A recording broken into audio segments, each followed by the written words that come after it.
How much has changed in the past about 4 weeks or so since we did our position previews, or at least since we started them? Let's find out. If you missed those episodes, if you're just tuning in because your drafts are coming up, we're going to go through quarterback, running back, wide receiver, tight end, strategies, the way we're approaching the position, some players that we don't talk about all that much, some late-round picks that might help you out at the position, and just get you ready. All right, well, we know you're drafting now, so it's crunch time, and we got to get you set. I'm Adam Azer with Ben Gretch and Heath Cummings.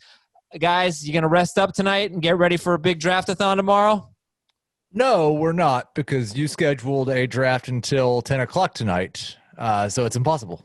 That if we're lucky. Yeah. This podcast league draft is tonight. I added 5 IR spots, but that's only for COVID. More importantly, did you select the correct fab option? Which is what? There's 2 correct. There's only 1 wrong, and that's leaving it like it was. CBS now has a way to have normal fab, except that players can be added first come, first serve on Sunday. Oh, okay. See, I had been doing that manually, as you recall, because I am a very courteous, kind commissioner. And it always, always, always creates problems, and it's not fair and equitable and does not work out well for everyone. So I'm glad that they've created a way to where you don't have to do that, because that never works. I think it worked pretty well, but I am also glad. So you can do it every night except for and then it's off on Sunday?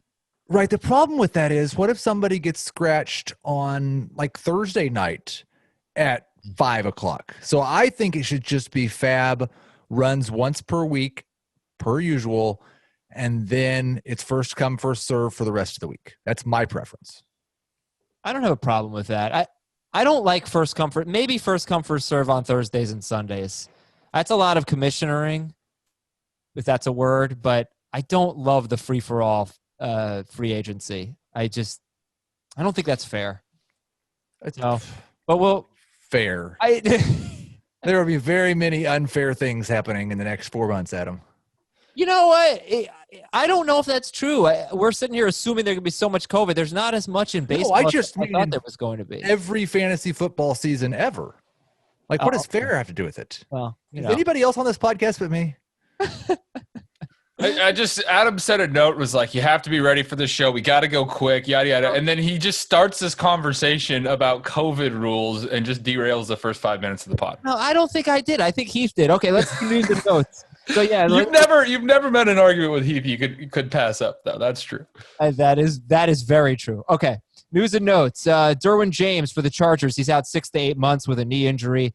They were actually one of the lowest scoring DSTs in 2019. They didn't get a lot of turnovers, but they do have a good pass rush. Are they worth drafting for week 1 at Cincinnati, the Chargers DST? Yeah. Yeah, absolutely. Okay. Then week 2 is Kansas City, and I don't know. They look like they could be one of those awesome DSTs.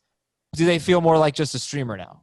You drop them as soon as that Bengals game is over. Yeah.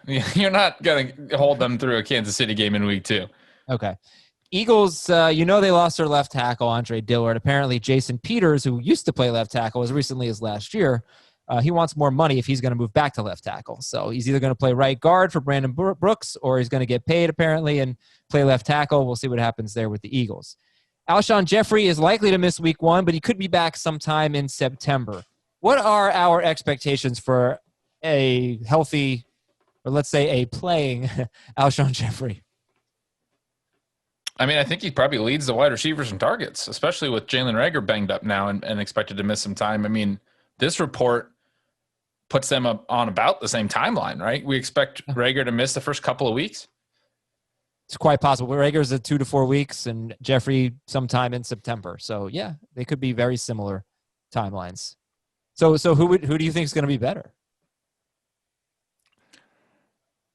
I think Jeffery will probably be the easier bet to take for more targets and for more production. Reagor's the upside play that I would probably prefer in drafts. But, yeah, I mean, Jeffery's going to wind up being a pretty good value if he does come back in September and stay healthy. I mean, it's pretty incredible. Like, he's not even getting drafted in most formats. Yeah. All right, so keep Alshon Jeffery on your radar, folks. I bet he is drafted tonight in our 14-team PPR league. Divino Zigbo could get a decent amount of work in week 1 because Ryquell Armstead's, he missed time earlier in camp due to he was on the COVID list, didn't have it. And then he's missed some time, I think, with an unspecified illness recently. So Josh Shipley of Jaguar Report thinks that Zigbo could get some work in week 1. They're facing a pretty tough run defense in the Colts, who added DeForest Buckner and gave up 70 rushing yards to one running back in their last 8 games. So I don't know that you're going to want it. I think the interesting part of this report is that they're saying because of or due to Armstead's absences. And Armstead played ahead of Ozigbo late last year and as the number 2 throughout the year. Ozigbo was with Jacksonville, I think, from week 5 on or so throughout last season. I think they picked him up a little ways into the season, but he was on the roster for most of the year. And he only got a couple of touches in week 17 when Fournette was out, but Armstead was mainly the lead back. So Armstead was clearly ahead of him all of last year, and now the expectation sounds to be that when Armstead's ready, he might be ahead, is at least the way that I'm hearing this. Yeah, Armstead and Ozigbo are the only 2 guys in this backfield that I'm actually drafting, but the only guy that I might start week 1 is Chris Thompson in PPR. I think the Colts gave up the most receptions to running backs in all of football last year. And one of the reasons I'm not drafting Chris Thompson is he's got limited upside because he's not going to run the ball and he's probably going to get hurt like he pretty much always has. But on a week-to-week basis, if you're telling me he's 100% going into the game against a defense that has been targeted that way in a game where they're going to be way behind, yeah, I might start Thompson week 1. You're not drafting Chris Thompson, Heath? I have not drafted Chris Thompson. Fournette's only been off the team for a day. Right, but I drafted Ryquell Armstead before that. Yeah. I had him on 5 or 6 teams before Fournette was cut. Oh, nice work. But I think to Heath's point about week 1, if you do a 0 running back draft and you target upside guys like J.K. Dobbins in the middle rounds like I've talked about, Chris Thompson's another guy that you can plug in week 1 and get really cheap. Mm-hmm. Yeah, no, he definitely could have a role. The Bears are going to name their starting quarterback early next week. DeAndre Swift returned to practice. Golden Tate day-to-day with a hamstring injury. Cooper Kupp, minor ankle injury. Chris Herndon walked off the field with trainers today. I haven't seen an update. Chest, which he had chest and lung problems last year, so it's scary until we get a clarification. And the DeAndre Swift thing, he came back and was limited in practice, right? I don't think he was a full go yet, so he's not okay yet. Lamar Miller is off the PUP list, and he's on the Patriots, in case you have forgotten. What do you make of this? Does he factor in at all? Is he just a thorn in everyone's side, except for White? Feels like one of the Patriots' veteran moves that doesn't wind up doing anything right at this point.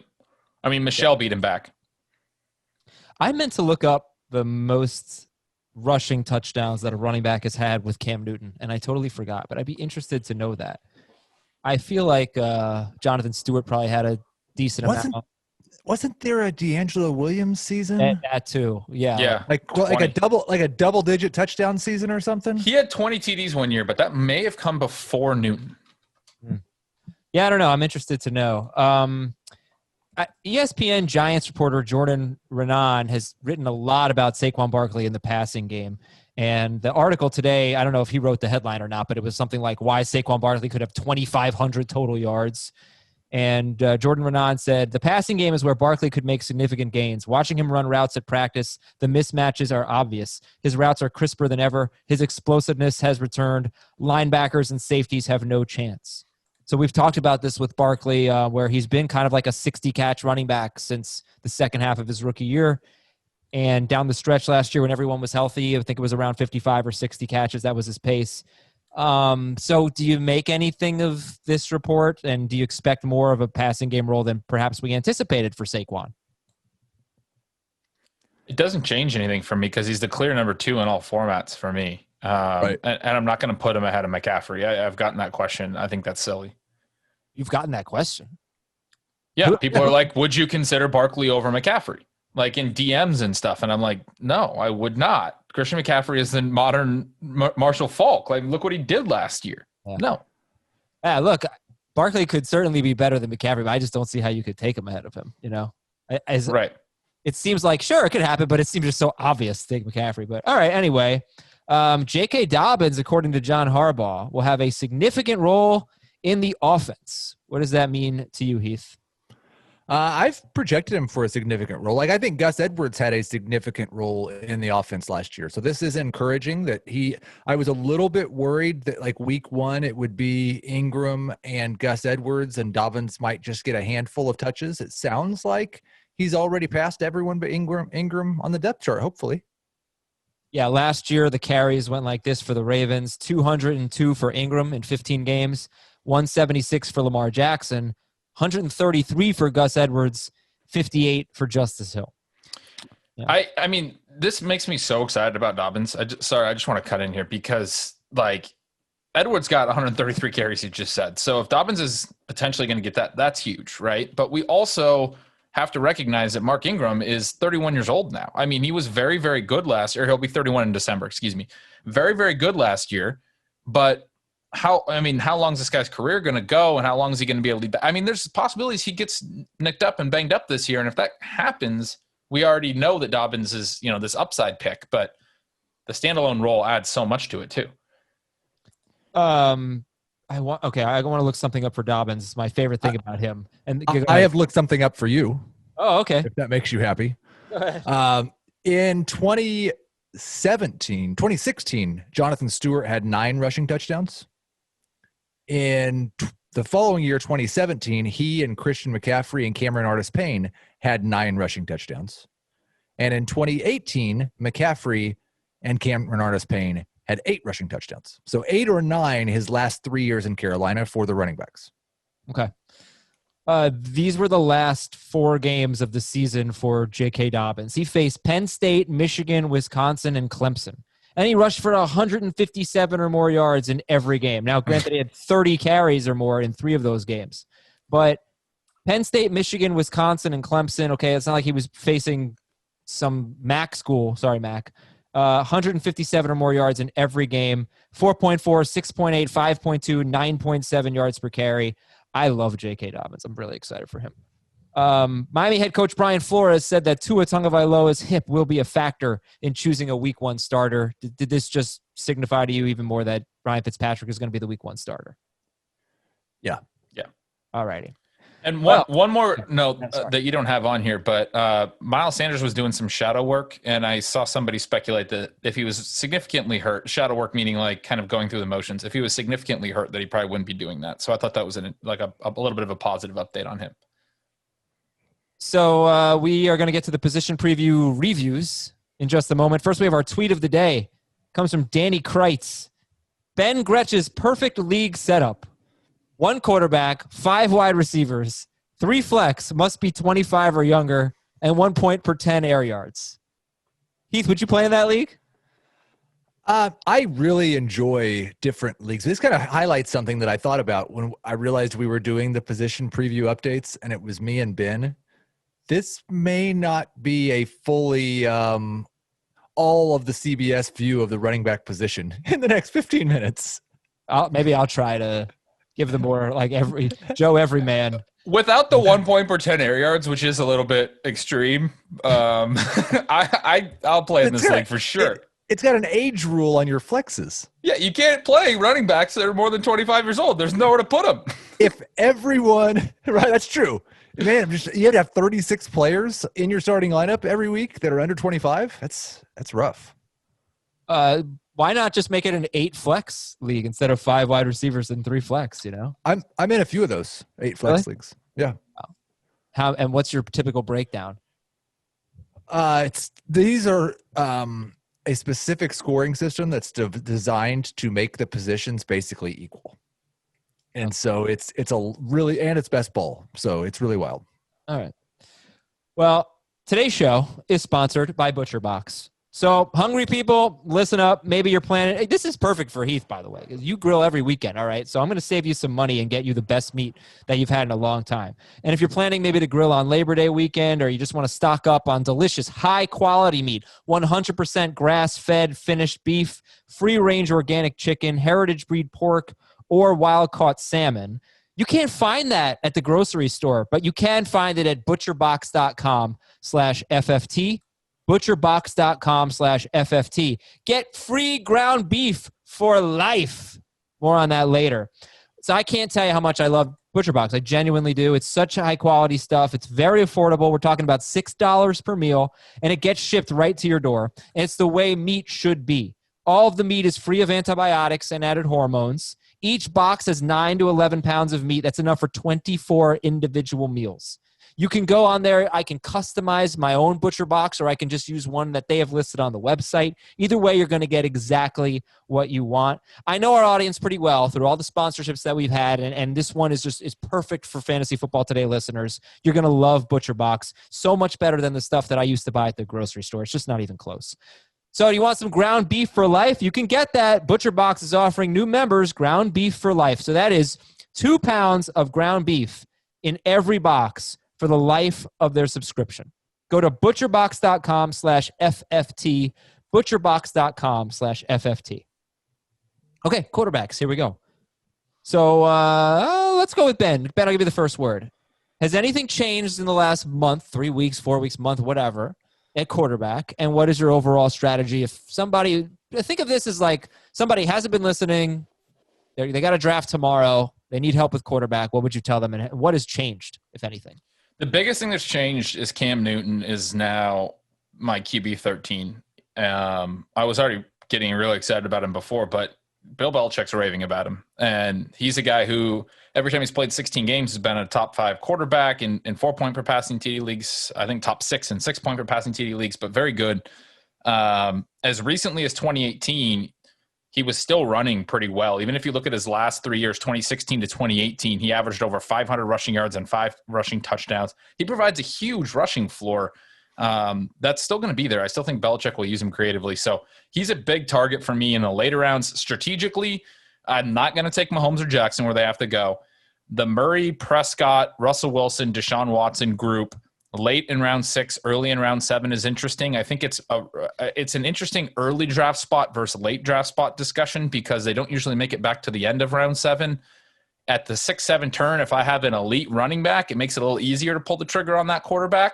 If I'm in the early part of the draft board, if I'm in the later part, it's pretty hard in the early 6 to already pull the trigger on a quarterback because you're already kind of behind the 8 ball. You don't have that elite running back in the first round.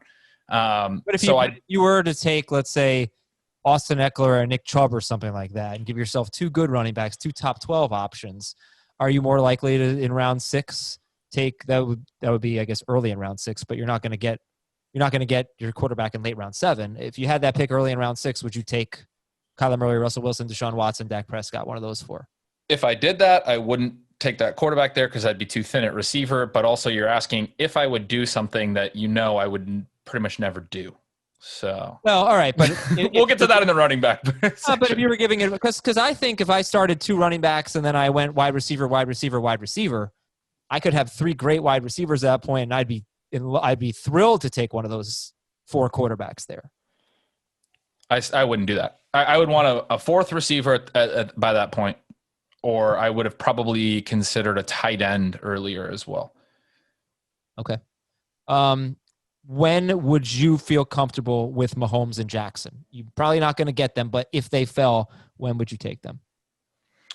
Honestly, I mean, in some of our drafts, they've fallen even late into the 3rd, and I don't pull the trigger because it's just so, like, structurally, it's such a problem when there are that many good receivers available. So where I would actually take them is probably the early 4th. Heath, give me your thoughts on when the top 6 should go. I would take Mahomes in the 3rd, and I've considered it early 3rd, but it's mostly late 3rd for me. I won't take Jackson till the 4th. For me, there's not that big a fall off till I get to Prescott because, like I said, I think he's kind of in a tier of his own.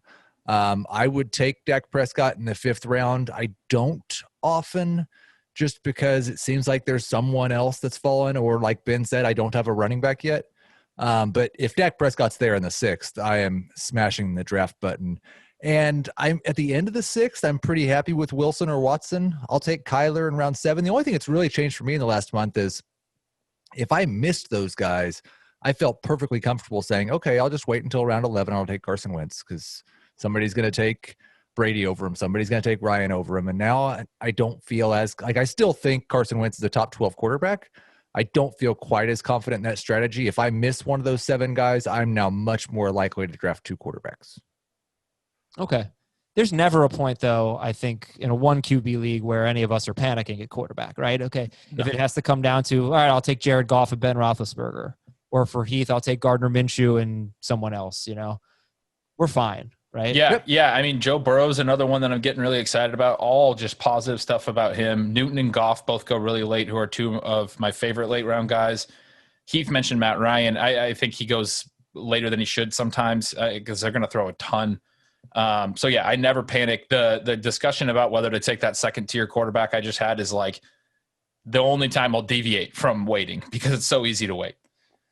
Yep, and go for upside because chances are if you miss on a quarterback, you can probably find a good replacement on waivers. Now that obviously changes in a 2 quarterback league. And of course, you have to monitor what your draft is doing. It's possible that your drafts, people are going to be really concerned about losing players to COVID, and they might stockpile quarterbacks. But in a normal year, quarterback is always really deep. Take advantage of the waiver wire and go for upside with your draft picks. Heath, a 4-point per passing touchdown league that's PPR. I'm not sure you can't really like devalue quarterbacks more, I suppose, right? Because they don't catch. Sure, I can. How?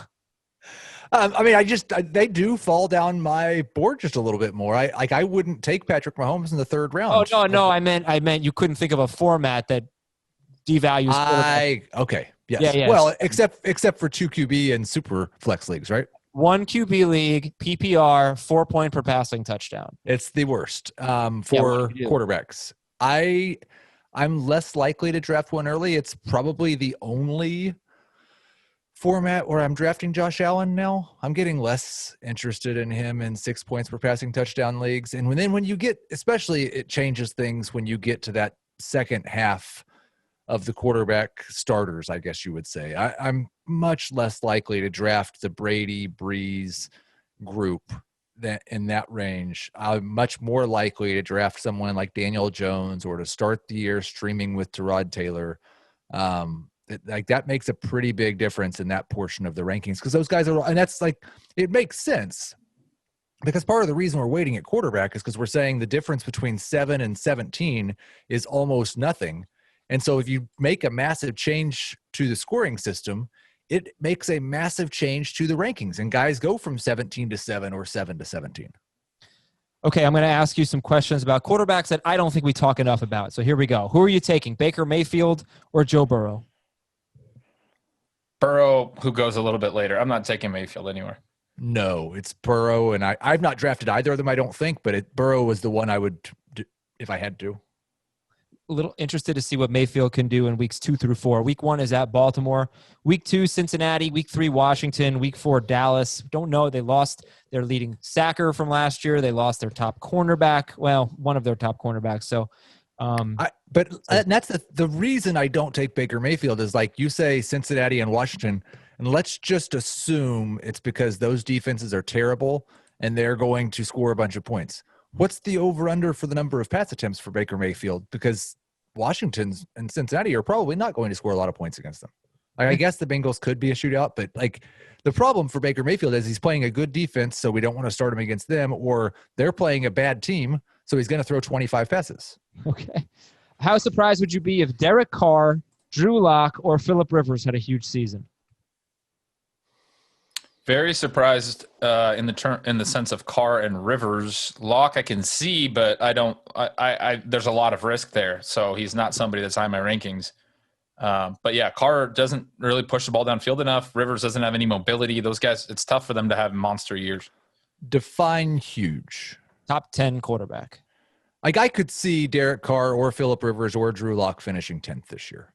I saw an amazing Phillip Rivers stat. Sorry, I just got to share this. Since he started his career, I believe it was he's had more kids than he's had overall QB1 weeks because he doesn't rush at all. He's only had like 6 overall QB1 weeks. He's had 8 kids since he came into the league. But he'll play if he plays 16 games. He may finish there. It's just you won't be happy about having him. Top 10 per game, I guess is what I meant to say. All right, then. How surprised would you be if Sam Darnold, Kirk Cousins, or Dwayne Haskins had a huge season? Pretty surprised. Haskins is the one that he's apparently doing well in camp. He looks like he's locked up the number one job, even though Alex Smith and others are there. but we expect him to throw a lot more with Ron Rivera, probably running a little bit more tempo with this offense. It wouldn't surprise me if they threw a lot more. He's the one guy that I think could have a decent second season for Superflex and 2 QB leagues. All right, our Draft-A-Thon is tomorrow, Wednesday night. It starts at 6 p.m., and it's also your chance, your last chance to bid on a spot in the For the People podcast league.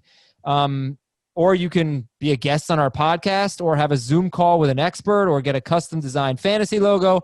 All available if you go to eBay/STR/CBS Fantasy Football 2020. Don't worry, I'm going to put a link in the episode description. But please join us tomorrow, 6 p.m. Eastern to 8 p.m. Eastern on CBS Sports HQ. If you have the CBS Sports app, you can watch right on there. And then 8 p.m. to midnight on Twitch, twitch.com/FFtoday.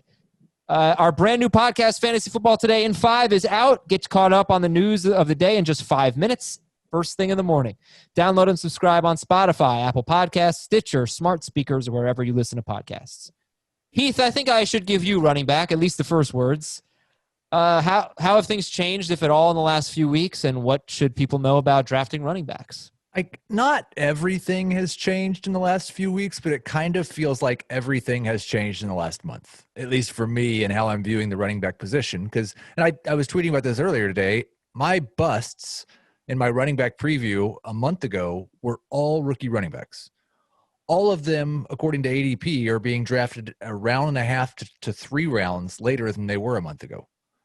And so I'm now viewing those guys as, man, those are really viable mid-round running backs with big upside. I'm far more excited to draft them now. I'm not really down on any of the rookie running backs at their ADP, other than the fact that I wouldn't take Clyde Edwards-Helaire in the first round. The reason I said you're not going to get a full representation of how CBS or the industry views running backs right now is I was kind of queasy about the whole you don't have to start with elite running backs thing a month ago. Now, the more and more that I look at the running backs that are available after round 5, after round 6, I don't even think it's the right plan to start with elite running backs at the beginning of your draft, because unless you're getting one of the top 5, I'm not sure you're getting an elite running back. All the guys going at the end of round 1, I'd rather have in the middle of round 2. And so I feel more confident in taking receivers and tight ends early than I did a month ago. And I feel like there's plenty of options available in the middle and end of the draft. The dead zone, I believe in, except this year it includes a huge number of talented young running backs. You mentioned that I've been expanding the dead zone, but you just described that you've expanded the dead zone into the second round, basically. No, I'm basically saying, I don't know that I really, last year I was kind of on board with it. I understand, the history of it. There's probably rounds 4, 5, 6, and 7. There are running backs that I can get excited about in every one of those rounds. Yeah, it's just, I think it's the younger ones. It's not the older guys. That's my guess. Well, there's a ton of younger ones, though, is the point. There are, yeah. More than normal. I think that I can't see a draft where I'm not taking at least one running back with my first 2 picks. Somebody sent me their team, and I believe they had taken Cam Akers in round 5, and then Kareem Hunt in round 6, and then J.K. Dobbins in round 7, and they'd started with Michael Thomas, DJ Moore, Allen Robinson, Terry McLaurin. And I'm but the thing is, you don't have to take DJ Moore in round 2. Well, you do if you want to have Allen Robinson and Terry McLaurin. But why can't you do Michael Thomas, Nick Chubb, DJ Moore, Terry McLaurin, DK Metcalf, or DJ Chark? This is what I was talking about with Jamie on last Friday. He and I did a show. We did 7 tips for your draft. And I said that the rounds 3 through 5 wide receivers are the strength of fantasy drafts this year. And they should dictate somewhat what you do in rounds 1 and 2, which is why I think you get at least one running back, because rounds 3 through 5 is the gold zone for wide receivers. Gold zone, great.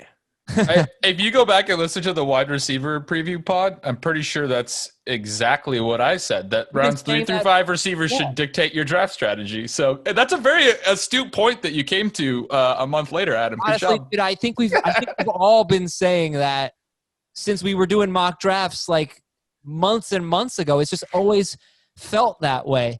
And I personally cannot make J.K. Dobbins, Cam Akers, Kareem Hunt centerpiece of my fantasy back because I have to have at least one guy that I know I can start week 1 and is going to get a ton of work. That's the way I see it. And quite honestly, that's the way most fantasy managers are seeing it. I want to clarify. I was not saying the state of the running back position is that you should not take any running backs in the first 4 rounds because they all suck. If there's you should take those top 5 running backs. If you think honestly that Clyde Edwards-Helaire has the same ceiling and floor as those other top 5, I think that's foolish. But I could understand putting him right up there in the same group with them. Well, why can't he be, the 8th pick? He doesn't have to have the same ceiling and floor. He doesn't have the same floor as those guys, but why can't he be like the 8th pick instead of Julio Jones? Why can't Miles Sanders be that guy? Well, all of those guys now have questions. But everybody has questions. Glaring I don't agree. I don't think Michael Thomas has questions. I don't think Devontae Adams has questions. I don't know what the questions are about whether Julio Jones is going to produce a top 5 season. 21% target share with Calvin Ridley last year. Never scores 10 touchdowns. But what was he doing in those games? He was good. He wasn't. He was like right.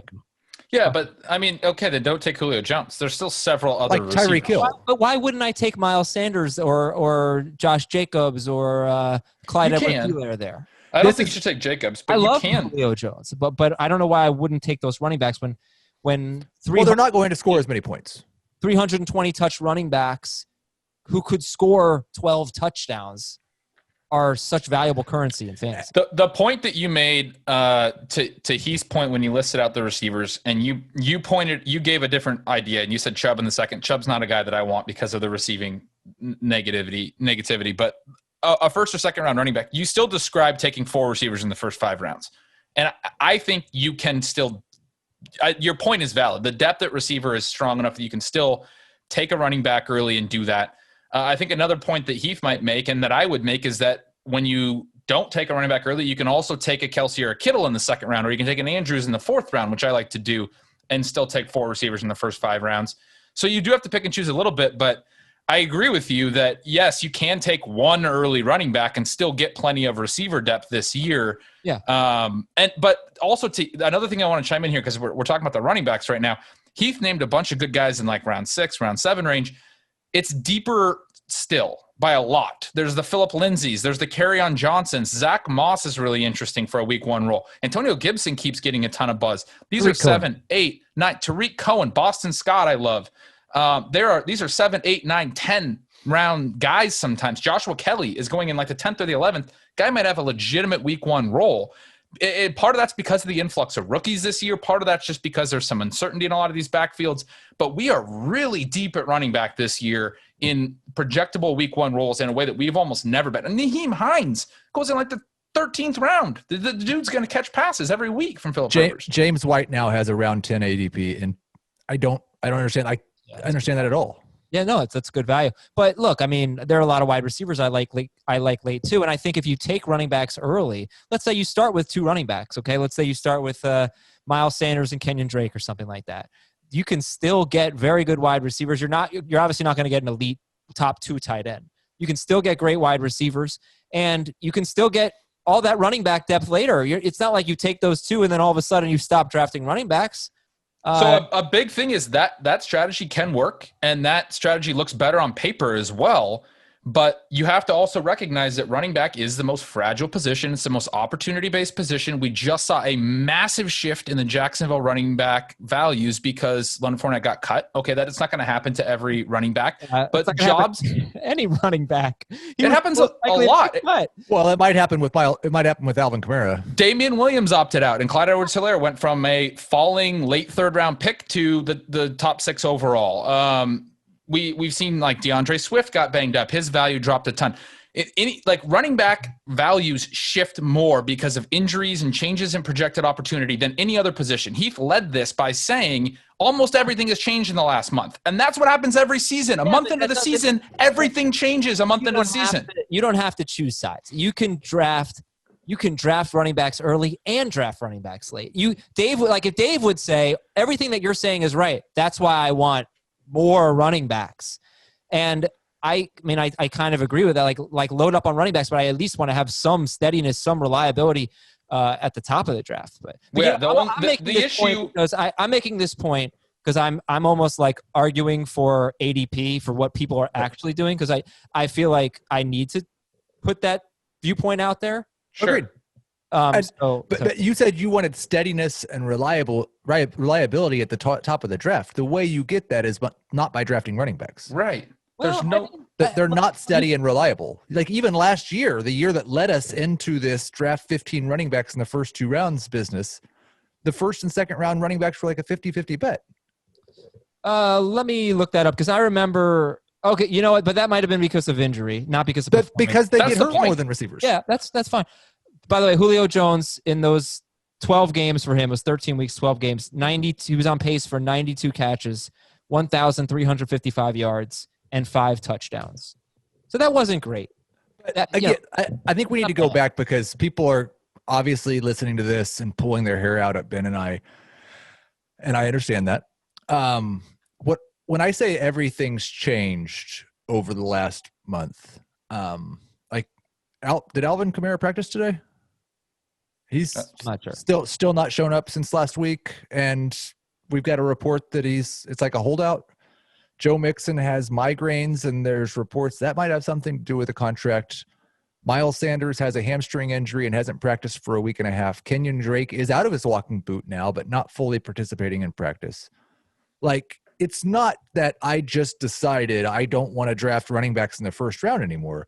It's that besides, for me, Austin Eckler, all the other running backs in PPR that I was going to draft in the first round, those question marks surfaced before we got to the main time of draft season. Before we even got to the season, but that's what happens at the position in season as well. And that's the point I'm always trying to drive home.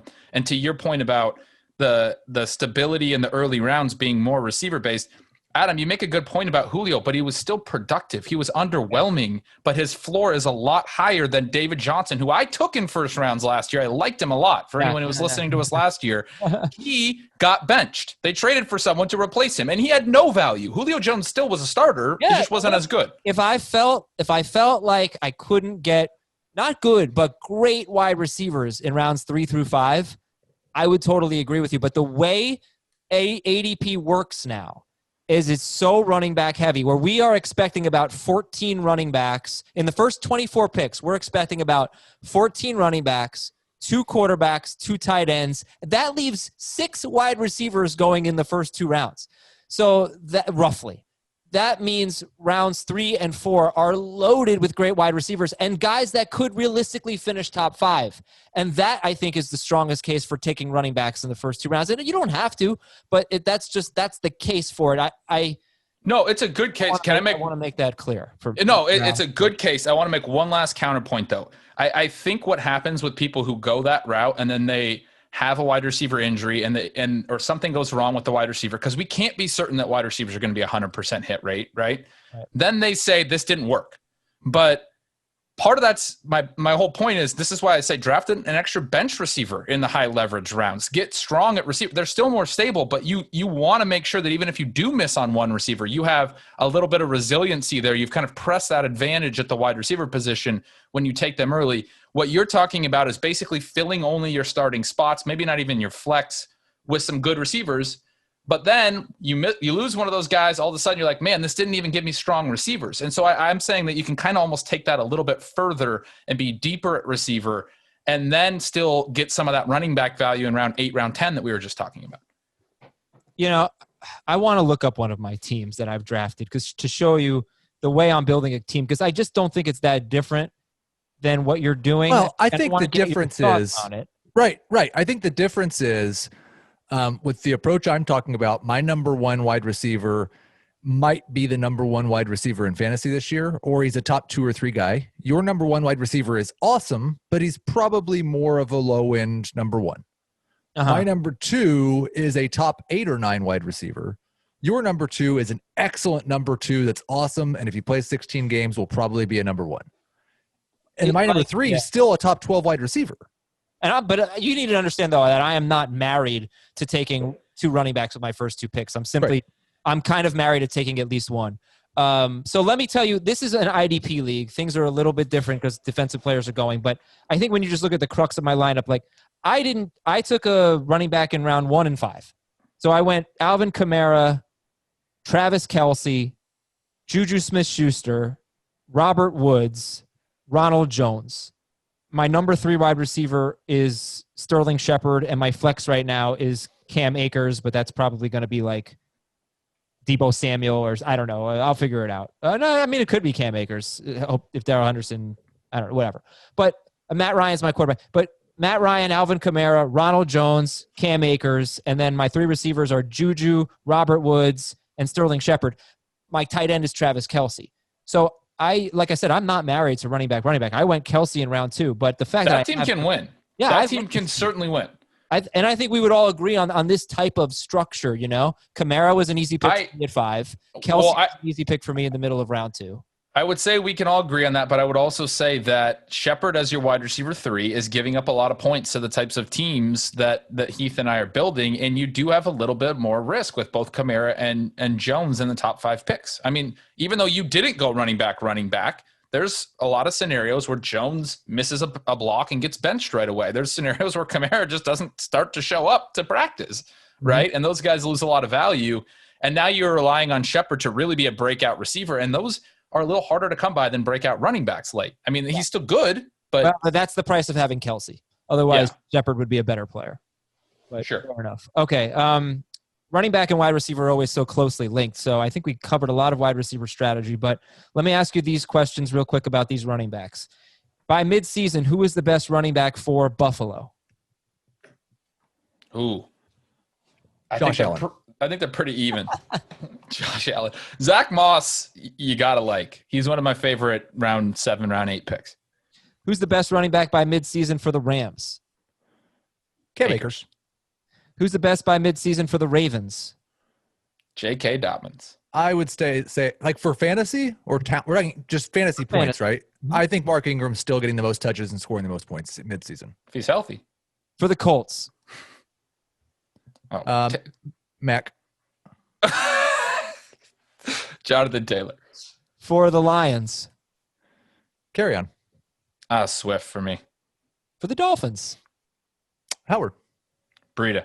There we go. not one agreement. Excellent. We got Akers. The Rams. Cam Akers. Further drives home the point that there are a lot of options. Yes, but all those options could be at a committee. So just keep that in mind. Wide receiver, has anything changed in the last month? And what's overall strategy, Ben? Not a lot. I don't shift receiver rankings a lot because of little things here and there, because targets are earned more than running back opportunity, which is more kind of given out. For running backs, the most important stat is snaps, frankly, even more predictive than touches. Receivers, good players draw targets. And so I don't shift my rankings a lot. You don't have to. That's a big reason why they're stable. They don't shift a lot in season. I mean, obviously guys are playing well or not playing well, but I'm not changing a ton based on the month leading up to the season. And that's kind of the way that the season goes as well. My overall strategy is to hammer them. If you're in a 3 receiver with a flex league that's PPR, I want a starting receiver in my flex spot by probably round 6. If not, then definitely round 7. And I probably want a bench receiver in my top 36 receivers or top 40, depending on a couple of guys that are in that range. Shepard for me is outside of that. I'm trying to make sure I get the Tyler Boyds and the Michael Gallups of the world as my flex or even my first bench player. Usually my first bench player is Christian Kirk, who I really like, and goes a little bit later than those guys, but I have him as one of those top 36 receivers. But I want a lot of depth, a lot of firepower at receiver in those top ranges. There are so many young breakout receivers, so really stock up on those guys. The thing that has changed for me is the redraft outlook for the rookie wide receivers. I'm more excited about Henry Ruggs. I'm more excited about Laviska Shenault. I'm more excited about Bryan Edwards. And I am considerably less excited about Jalen Reagor, Justin Jefferson. And Brandon Ayuk's kind of been on a roller coaster of his own. I'm not even sure where I'm at with him right now. But like those, there's been a lot of shuffling in the double-digit rounds as far as those bench receivers that you're drafting. Oh, and draft Shenault in every league. I should have added that to mine too. I agree with you, Heath. Now, if you have a late pick in round 1 in a 12-team league, and I could guarantee you that with your 3rd and 4th round picks, 2 of these 3 players will be on the board. Juju Smith-Schuster, DJ Moore, Calvin Ridley. Okay. Does that make you more likely to take at least 1, if not 2 running backs with your first 2 picks? 2 questions. Because I think this is something we didn't address with the running backs, and we certainly should have, because I've seen Ben in non-PPR drafts, and he does behave differently. We all do. Oh, yeah. Is it non-PPR or PPR? Because all that discussion we just had about running backs was based on PPR.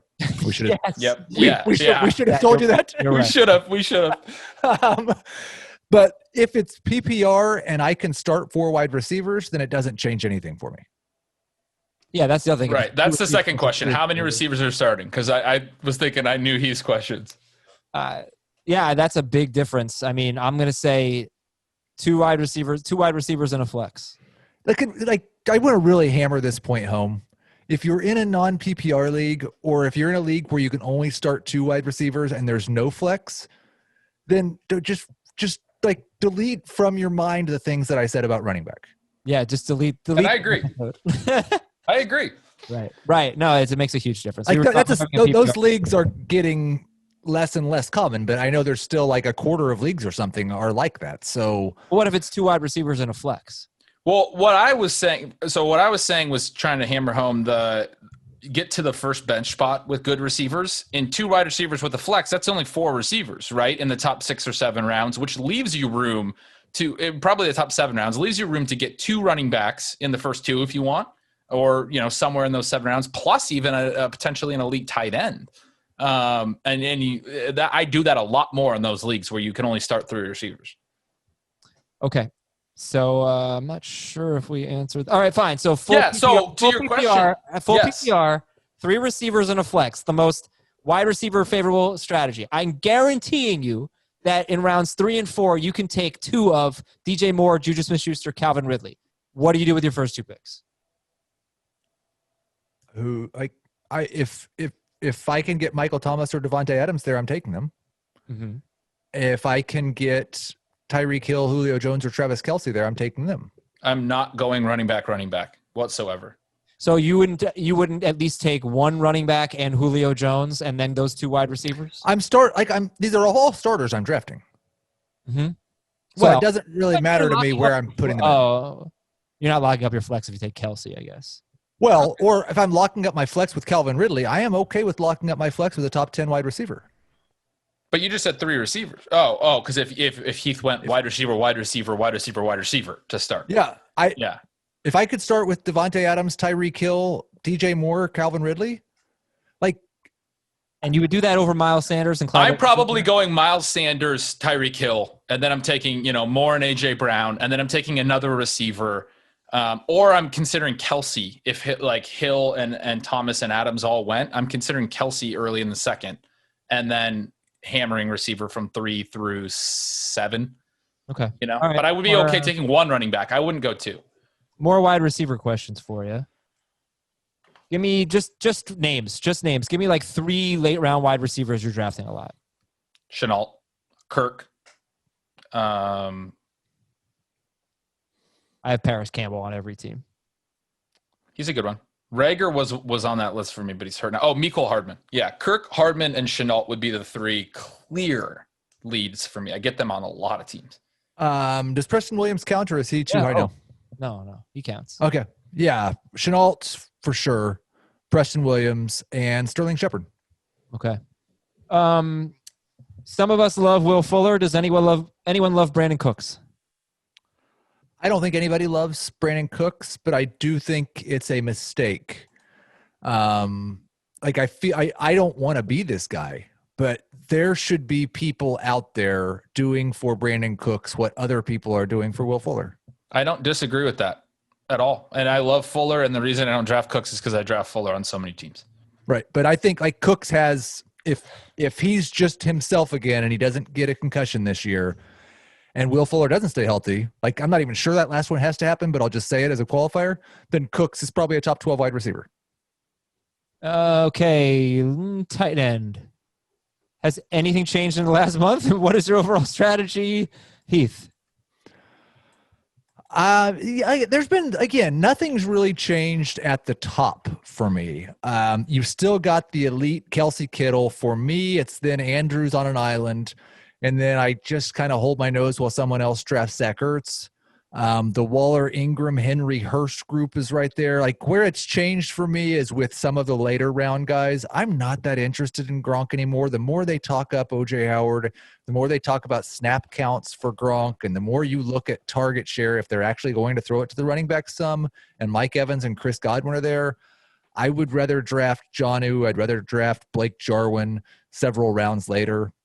Chris Herndon had a whole thing, and it might be over now because he's got a chest injury, but that was a thing that kind of changed. Those guys at the back end are rotating, but for me, I would still much rather just draft Kelce or Kittle. When? I will take Kelce at the 1-2 turn. I will take Kittle in the middle of the second. Okay. Yeah. What about Andrews and Ertz? I will take Andrews at the 3-4 turn. Andrews is a great 3-4 turn or 4th round pick, and I'm actually not holding my nose on Ertz. There's been so many receiver injuries for the Eagles again. Ertz is clearly going to lead that team in targets, and he's now a pretty easy value for me when he falls into the 5th, like it's in PPR. It's just right. I think like CBS ADP is 3rd round for Ertz and late 4th for Andrews. So, but yeah, if he's there in the 5th, I'm okay with that. Okay, and I'm going to give you some questions about players we rarely talk about. And you just sort of got into this, but why do we rarely talk about Rob Gronkowski, and could O.J. Howard actually be a sleeper? Gronk, we don't talk about a lot because we don't know anything. Like, we don't know how healthy he is. We don't know what his role is going to be. The information we've gotten now has been scary on role. And one thing, just on the overall tight end thing, I want to chime in with. I said running back's very opportunity-based. A receiver, we don't change rankings a lot. Tight end's a hybrid. Like, when we hear things about they're going to use this guy in the offense, that matters. It's not just snaps because they might keep him into block. If this guy's going to be a part of their passing game, that matters. That happened with Herndon. I think we're getting some positive new ideas from about Blake Jarwin as well. I'm really excited about TJ Hawkinson and what his role might be in this offense. So it's kind of a hybrid. This isn't just a targets only. Like you need to know that the guy's going to be involved, right? So, sorry to get so random, like off topic, but to your point about Gronk, we're not getting a lot of indications that he's going to be an every down and involved play. It's almost like he's going to play a Dallas Goedert role. Could O.J. Howard actually be a sleeper? Yeah, maybe. How likely is a top 12 season from Eric Ebron? More likely than his ADP suggests, I would say, but I'm not really getting him. Yeah, 10% chance, 12%. Like I want to go back to the OJ Howard Gronk thing for a minute because I did want to highlight something I tweeted about earlier. Like when Tom Brady had Gronk and Aaron Hernandez for those 2 years, he also had Danny Woodhead. Danny Woodhead in one of those years had like 30 targets, and the other year had 50 targets. They just did and that was a philosophical thing with the New England doing something that other teams didn't do. But we do have precedents for Brady having 2 elite tight ends, targeting them 200 times and not throwing to his running backs, even though he had good pass catching running backs on the team. Okay. Cool stat. Cool story. No, that is cool. Jonnu Smith or Ian Thomas? Jonnu.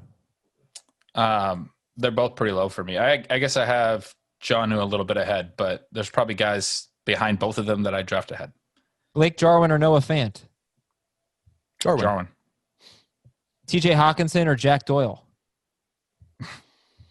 This is a 13 spot rank difference on my tight end list. I have them back to back. I know it's Hawkinson for bad. Yes. Hawkinson. Yeah. Obviously he's young. Right. I would probably say I'd probably take Hawkinson. I have Doyle on a lot more teams than I do Hawkinson. All right, we're going to finish the show with what everybody's been waiting for. Everybody being me and like 4 other people. Team Name Tuesday. All right, Jake from State Farm. That apparently is Jake Fromm's Twitter handle. So that's like what? I mean, it's good. It's funny. Somebody sent that to us? Yeah. And that was one of the ones that qualified, even though it's someone else's Twitter account. Look, the reason why I put this in is because I thought I said, I think on a Twitch show, like, oh, Jake from State Farm. Jake from State Farm. What a great team name. And then Schrager was like, that's his Twitter handle.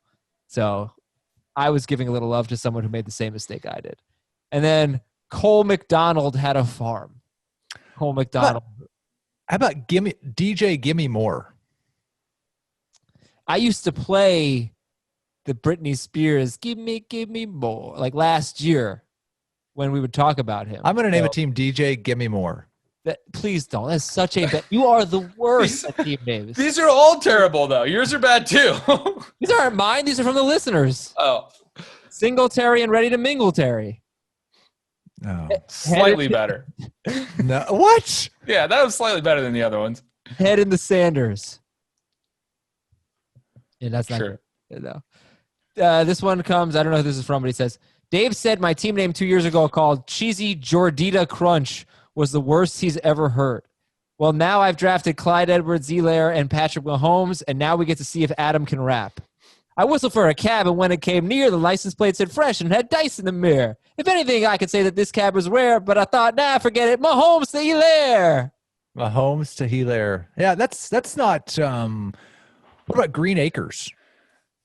that's not bad since he's so young. You know? I was going to say you draft AJ Green and Cam Akers. Okay.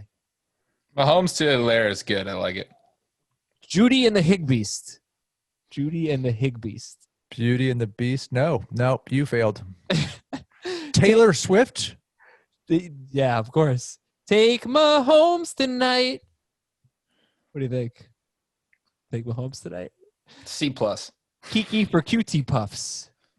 That's not bad. He doesn't. You don't know. He's not relevant anymore. You got to come up with that was maybe a good one last year. All right, well, that's all I got from the listeners. I'm going to try to... Somebody come up with a good Laviska Shenault name. Limp Biscuit Chenault, remember? Somebody come up with a good Laviska Shenault name. Robert, would you like to draft me? Chenault that into you? That's not bad. Not horrible. Especially right up the top. How about Bonus Josh point. Allen Wrench? Okay, that's it. I'm done. I love the way you ask them with a question mark. Like, Asta Laviska, baby. Oh, excellent. That's Asta really La Visca, baby. I love it. winner. All right, Heath Cummings wins Team Name Tuesday. And thanks for listening, everybody. Don't forget the Draft-A-Thon, 6 p.m. until midnight Eastern on HQ for 2 hours, on Twitch for 4 hours. Also, we have Twitch tonight. And then Wednesday and then Thursday. Big weekend Twitch, twitch.com/FF today. For Ben and Heath, I'm Adam. Talk to you tomorrow.